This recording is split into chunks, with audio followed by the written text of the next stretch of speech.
Suppose you are given the following question to answer. A McDonald's manager knows that cars arrive at the drive-thru at a rate of 2 cars per minute during the lunch hour. He needs to determine the probability that exactly 6 cars will arrive in the first 5 minutes of the lunch hour.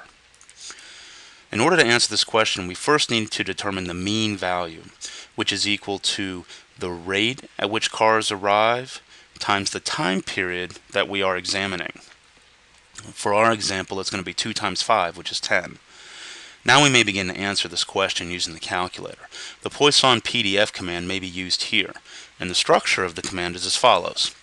You can activate poissonpdf, type in the mean value that we just computed, that's that 10, and then the number of arrivals. Now in our example, the number of arrivals is 6.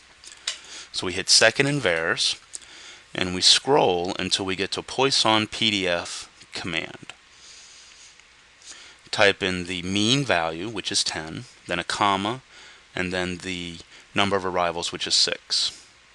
So here we can see that we have about a 6% chance of seeing 6 cars arrive in this first 5 minutes, if cars arrive at 2 cars per minute. Now what if we have the same scenario, but the manager wants to determine the probability of having 6, 7, and 8 cars arrive in the first 5 minutes? So we go back under second and vars, and we scroll until we get to poissonpdf,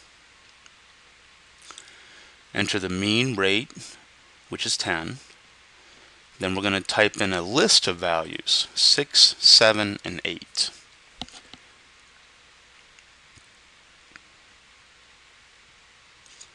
Now I'm going to store these values in L1.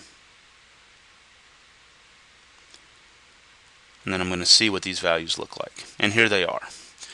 So if the poissonpdf command can have a single number of arrivals or a list of arrivals, just remember that the poissonpdf command answers questions dealing with exactly the number of arrivals. So here in this list 1 are the probabilities of seeing this number of arrivals over the time span given in the example. And this is how you can use the poissonpdf command on the TI-83, 84 calculators.